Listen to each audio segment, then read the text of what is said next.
Ezequiel, Abdías, Habacuc. ¿Qué tienen en común estos nombres? Bueno, son 3 de los 15 profetas que tienen sus propios libros en la Biblia. Y si has intentado leer estos libros, es probable que te hayas perdido en su densa poesía y sus imágenes extrañas. Pero estos libros son súper importantes para entender la historia bíblica completa. Hablemos sobre cómo leer los profetas. Cuando escucho la palabra profeta, pienso en un vidente, en alguien que predice el futuro. Eso es lo que ser profeta significa en muchas culturas, pero no en la Biblia. Aunque los profetas bíblicos a veces hablan acerca del futuro, son mucho más que videntes. ¿Qué debería pensar sobre ellos? Bueno, fueron israelitas que tuvieron un encuentro radical con la presencia de Dios y fueron comisionados para ir y hablar en nombre de Dios. Como un representante. Sí, ¿y qué era lo que más les importaba? La alianza mutua que existía entre Dios y los israelitas. Sí, la alianza. Dios rescató a Israel de la esclavitud en Egipto y los invitó a convertirse en una nación de justicia y de generosidad, que representaría su carácter ante las naciones. Y entonces, esta alianza requeriría que todos los israelitas entregaran su confianza y lealtad solamente a Dios. En la Biblia, esta alianza se llama el pacto. Pero los líderes, los sacerdotes, los reyes, desviaron a Israel y quebrantaron el pacto. Así que aquí es donde los profetas llegaron para recordar a Israel de su papel en la alianza, y lo hicieron de 3 maneras. Primero, acusaban constantemente a Israel de violar los términos del pacto. Los cargos usualmente incluían idolatría, alianzas con otras naciones y sus dioses, y el permitir injusticia en contra del pobre. Entonces, son como abogados del pacto. Sí. Entonces, en segundo lugar, los profetas llamaban a Israel a arrepentirse, lo que simplemente significa dar la vuelta. Ellos hablaban de la justicia de Dios para perdonarlos si simplemente confesaban y cambiaban su camino. Pero Israel y sus líderes no cambiaron. Las cosas fueron de mal en peor. Y entonces, eso nos lleva a la tercera manera en que los profetas enfatizaron el pacto. Ellos anunciaban las consecuencias de quebrantarlo, lo que llamaban el día del Señor. Ah, sí, el Apocalipsis, visiones del fin del mundo. Bueno, algo así. Los profetas estaban interesados principalmente en cómo Dios traería su justicia sobre la corrupción de Israel y de las naciones violentas a su alrededor. Y mientras explicaban estos eventos locales, ellos frecuentemente utilizaban imágenes cósmicas. ¿Imágenes cósmicas? Sí, como Jeremías. Él describió el exilio de los israelitas a Babilonia como el desmoronamiento de la creación misma. La tierra se disuelve en caos y desorden. No hay luz, ni animales, ni personas. O Isaías describe la caída de Babilonia como la desintegración del cosmos. Las estrellas caen del cielo, el sol se oscurece. Para los profetas, cuando Dios actúa en la historia humana para traer justicia, es un día del Señor. Entonces, los profetas no están hablando acerca del fin del mundo. Bueno, espera. Están haciendo muchas cosas al mismo tiempo. Las imágenes cósmicas muestran cómo estos eventos importantes de su época encajan con la historia más amplia de la misión de Dios de derrocar toda nación corrupta y violenta de una vez por todas. A los profetas les importaba el presente y el futuro, y las imágenes cósmicas les permitían hablar acerca de ambas cosas al mismo tiempo. Entiendo. Entonces, no importa dónde vivas, el día del Señor son malas noticias si eres parte de Babilonia. Pero son buenas noticias si estás esperando el reino de Dios. El día del Señor apuntó al regreso de los exiliados a Jerusalén. Y una vez más, los profetas utilizan poesía cósmica para describirlo. Pueden ver una nueva Jerusalén como un nuevo jardín del Edén, con toda la humanidad viviendo en paz con los demás y con los animales. Y hay un nuevo rey mesiánico, quien restaura el reino de Dios en una creación renovada. Hermoso. Entonces, esos son los 3 temas en los profetas. Estos profetas debieron haber sido oradores muy poderosos y persuasivos. Bueno, algunos lo fueron, pero otros vivieron al margen. Frecuentemente realizaron actuaciones extrañas y simbólicas en público para comunicar su mensaje, como cuando Ezequiel se acostó sobre la tierra y construyó un modelo de Jerusalén siendo atacado por Babilonia, o cuando Isaías caminó desnudo durante 3 años como símbolo de la humillación del exilio. ¿Y las personas les pusieron atención? No mucho. Las historias en estos libros muestran cómo los profetas eran un grupo minoritario, en su mayoría rechazados por los líderes de Israel, y sus escritos eran una especie de literatura de oposición. La mayoría de las personas los ignoraron. Esto es, hasta que sus advertencias se hicieron realidad en el exilio a Babilonia. Después de eso, las personas empezaron a tomar sus palabras en serio. Sí, las obras de esos profetas tempranos fueron heredadas por profetas tardíos sin nombre que estudiaron intensamente esos textos. Ellos fueron los que ordenaron las escrituras hebreas como las conocemos ahora, incluyendo los libros de los profetas. Bueno, y hay 15 libros de los profetas. Los 3 grandes son Isaías, Jeremías y Ezequiel. Luego hay una colección de 12 obras proféticas más breves, unificadas en un solo rollo. Y en cada uno de esos libros leerás historias acerca de los profetas y sus poemas y visiones, todas arregladas para mostrar el significado cósmico de la historia de Israel, cómo Dios transformará su historia trágica de fracaso y exilio en una historia de esperanza y restauración para todas las naciones. Y es ese doble mensaje de advertencia profética y esperanza el que importaba tanto a los profetas. Y es un mensaje que todavía necesitamos escuchar hoy.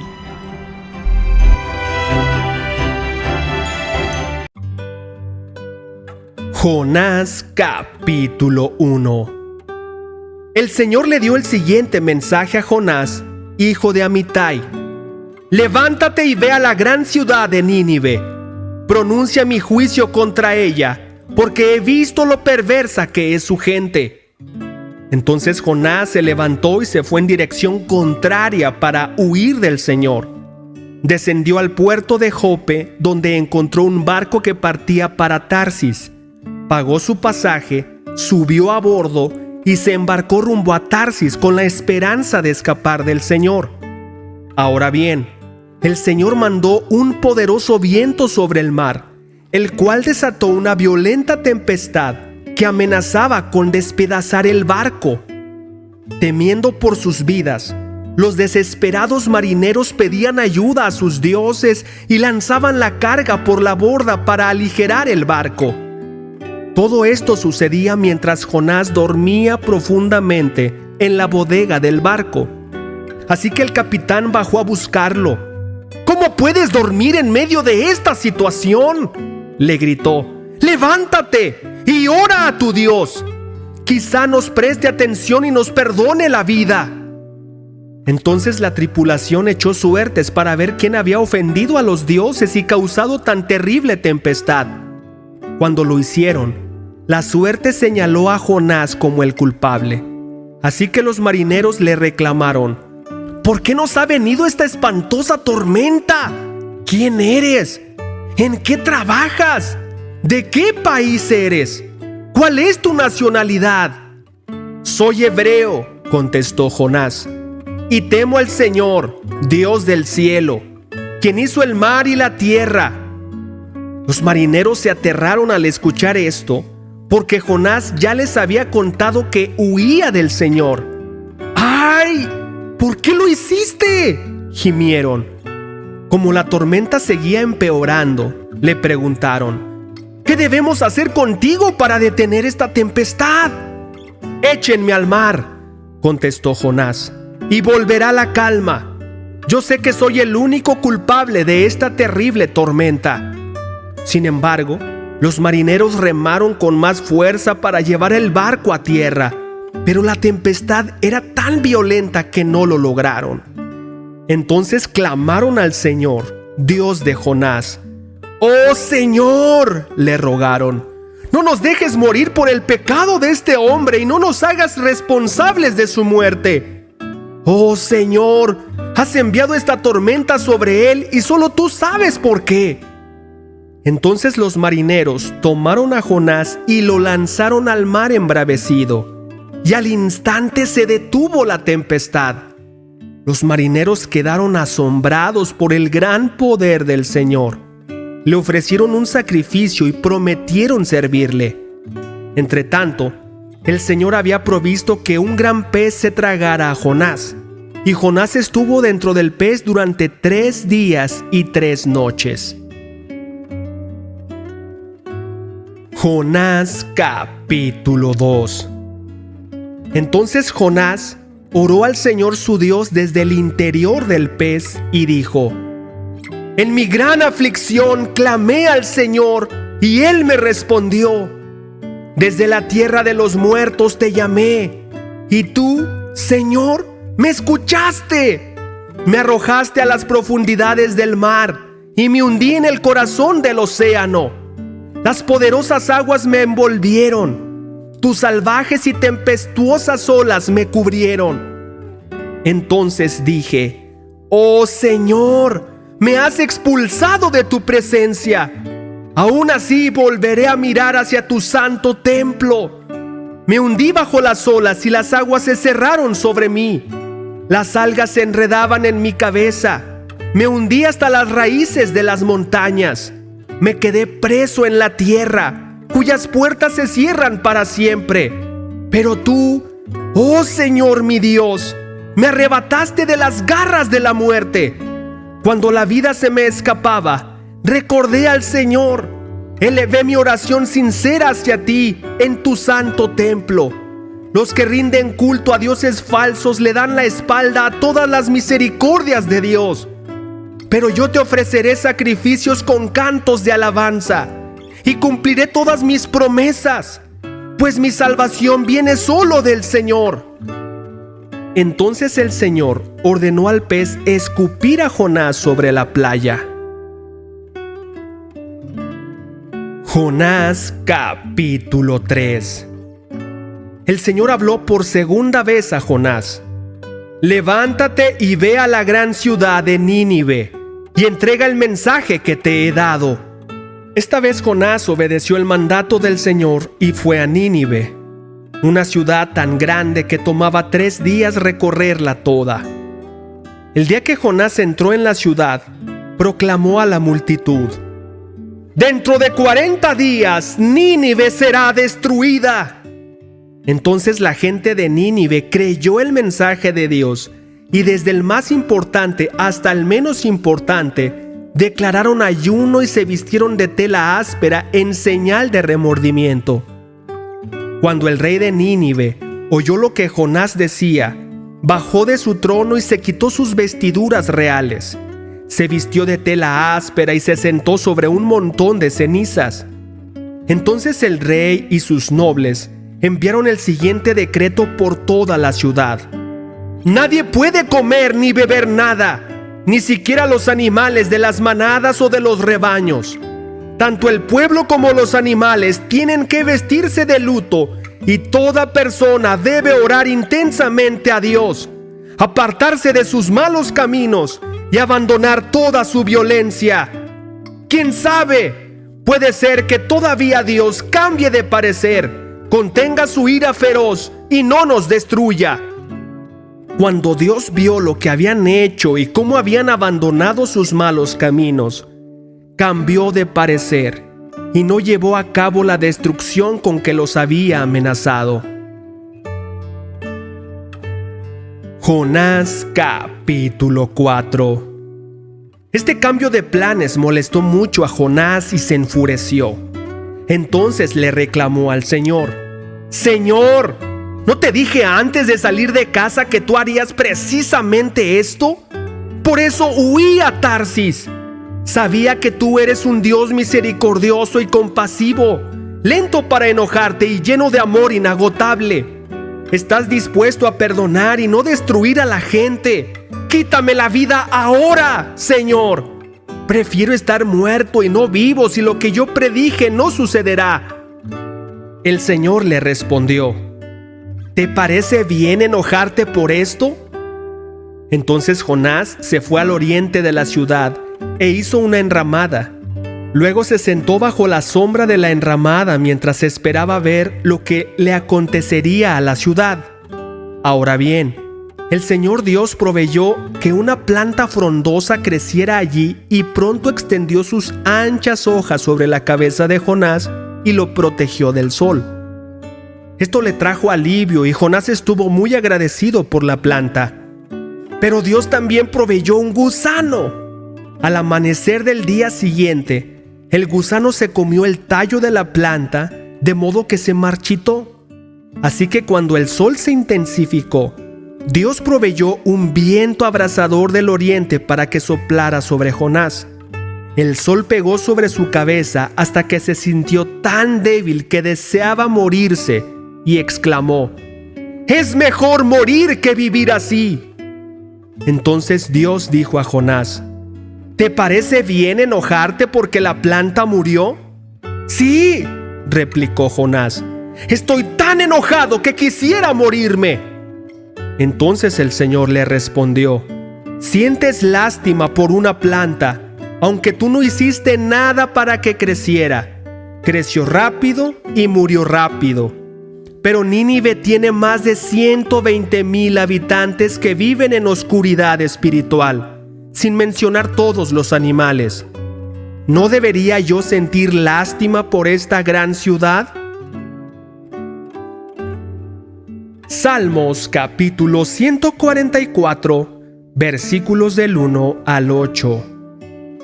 Alaben al Señor, mi roca. Él entrena mis manos para la guerra y da destreza a mis dedos para la batalla. Él es mi aliado amoroso y mi fortaleza, mi torre de seguridad y quien me rescata. Es mi escudo y en Él me refugio. Hace que las naciones se sometan a mí. Oh Señor, ¿qué son los seres humanos para que te fijes en ellos? Los simples mortales para que te preocupes por ellos. Pues son como un suspiro, sus días son como una sombra pasajera. Abre los cielos, Señor, y desciende. Toca las montañas para que echen humo. Lanza tus rayos y esparce a tus enemigos. Dispara tus flechas y confúndelos. Alcánzame desde el cielo y rescátame. Sálvame de las aguas profundas, del poder de mis enemigos. Su boca está llena de mentiras. Juran decir la verdad, pero al contrario, mienten. Proverbios capítulo 30, versículos del 6 al 9. No agregues nada a sus palabras, o podría reprenderte y ponerte al descubierto como un mentiroso. Oh Dios, te ruego 2 favores. Concédemelos antes de que muera. Primero, ayúdame a no mentir jamás. Segundo, no me des pobreza ni riqueza. Dame solo lo suficiente para satisfacer mis necesidades. Pues si me hago rico, podría negarte y decir: ¿quién es el Señor? Y si soy demasiado pobre, podría robar y así ofender el santo nombre de Dios. Apocalipsis capítulo 8. Cuando el Cordero rompió el 7º sello del rollo, hubo silencio por todo el cielo durante una media hora. Vi a los 7 ángeles que estaban de pie delante de Dios, a los cuales se les dieron 7 trompetas. Entonces vino otro ángel con un recipiente de oro para quemar incienso y se paró ante el altar. Se le dio una gran cantidad de incienso para mezclarlo con las oraciones del pueblo de Dios como una ofrenda sobre el altar de oro delante del trono. El humo del incienso, mezclado con las oraciones del pueblo santo de Dios, subió hasta la presencia de Dios desde el altar donde el ángel lo había derramado. Entonces el ángel llenó el recipiente para quemar incienso con fuego del altar y lo lanzó sobre la tierra. Y hubo truenos con gran estruendo, relámpagos y un gran terremoto. Entonces los 7 ángeles con las 7 trompetas se prepararon para hacerlas sonar. El primer ángel tocó su trompeta y granizo y fuego mezclados con sangre fueron lanzados sobre la tierra. Se incendió la 1/3 parte de la tierra y se quemó la 1/3 parte de los árboles y toda la hierba verde. Entonces el segundo ángel tocó su trompeta y una gran montaña de fuego fue lanzada al mar. La 1/3 parte de las aguas del mar se convirtió en sangre. Murió la 1/3 parte de todos los seres que viven en el mar y fue destruida la 1/3 parte de todos los barcos. Entonces el tercer ángel tocó su trompeta y una gran estrella cayó del cielo, ardiendo como una antorcha. Cayó sobre una 1/3 parte de los ríos y sobre los manantiales de agua. El nombre de la estrella era Amargura.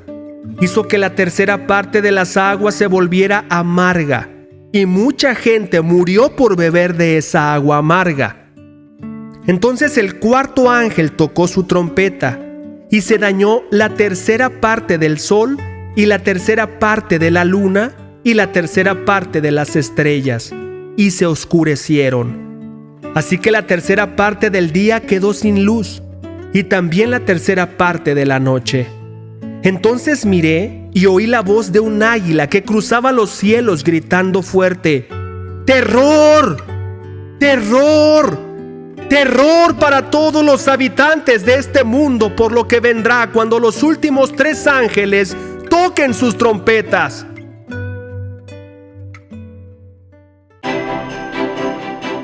¿Has visto qué práctico, claro y directo es Dios con el ser humano? Él deja muy claro lo que le gusta y lo que le disgusta, lo que espera de ti y lo que Dios quiere hacer por ti y para ti. Pongo a tu disposición una increíble enseñanza de 9 principios básicos para que tú adquieras una relación con Dios de manera personal, para que tú mismo o tú misma puedas encontrar las respuestas a tus inquietudes a través de la Biblia. Hay veces que no sabemos cómo buscar o por dónde empezar. Solo sabemos que queremos tener un encuentro verdadero y real con Dios. Muchas veces le decimos: Dios, ¿existes? Quiero conocerte. Esta increíble enseñanza de los 9 principios básicos fueron la respuesta para mí y serán la respuesta para ti. Esta enseñanza es presencial o virtual. Yo estoy en Guadalajara, pero tengo amigos por todo México y amigos por todo el mundo que estarían encantados de enseñarte estos 9 principios básicos. Es de manera personal porque es a tu ritmo, es respondiendo a tus dudas, no las de otro, tratando específicamente áreas de tu vida y de tu corazón. Solo necesitas tu Biblia, tiempo y las ganas de tener un encuentro con Dios. Es totalmente gratuito. Tenemos que dar de gracia lo que hemos recibido de gracia. Déjame tus datos para contactarnos contigo al correo queremosresponderte@gmail.com y con gusto te explico cómo podemos empezar y dar el siguiente paso. El correo está indicado en la caja de comentarios. Nos vemos mañana. Bendiciones.